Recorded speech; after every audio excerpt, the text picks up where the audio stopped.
నిజంగా పురుషుడిగా ఉండటం సులభమా లేక కష్టమా? అరుణ్ మరియు స్నేహ వివాహం చేసుకుని 5 సంవత్సరాలయింది. ఒక సాయంత్రం అరుణ్ ఆఫీస్ నుండి అలసిపోయి ఇంటికి తిరిగి వచ్చాడు. ఇంటికి చేరుకున్న వెంటనే అతను తన భార్య స్నేహను నాకొక గ్లాసు నీరు ఇవ్వు అని అడిగాడు. స్నేహ చిరాకుగా ఇలా అంది: పురుషుల జీవితం చాలా సులభం.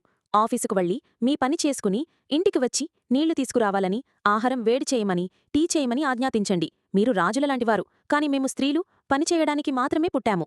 తదుపరి జన్మలో ఆయన నన్ను పురుషుడిగా, మిమ్మల్ని స్త్రీగా చెయ్యాలని నేను దేవుణ్ణి ప్రార్థిస్తున్నాను. అప్పుడు స్త్రీలు ఎంత పని చేస్తారో మీకు అర్థమవుతుంది. అరుణ్ నవ్వి, మరుసటి జన్మ గురించి ఎందుకు మాట్లాడాలి? వేరే ఏ జన్మలోనైనా నువ్వు ఉద్యోగం ఎందుకు చెయ్యకూడదు? నేను ఇంటిని జాగ్రత్తగా చూసుకుంటాను. సంపాదన గౌరవప్రదంగా ఉండాలనేది ఒకే ఒక షరతు. స్నేహ సీరియస్గా చెప్పింది. నేను పనిచేయలేనని నువ్వనుకుంటున్నావు. మరుసటి రోజు స్నేహ ఆఫీసులో చేరింది మరియు సాయంత్రం అలసిపోయి తిరిగి వచ్చి తలుపు తెరిచింది. అరుణ్ అక్కడ నవ్వుతూ నిలబడి, పనిమనిషి, రండి, కొంచెం నీళ్లు తాగండి అని అన్నాడు. రాత్రి భోజనం సిద్ధంగా ఉంది. స్నేహ కళ్లల్లో నీళ్లు తిరిగాయి. ఆమె అరుణ్ని కౌగిలించుకుని, క్షమించండి, మనం ఆడవాళ్లు అనుకున్నంత సులభం కాదు మగవాడి జీవితం అంది.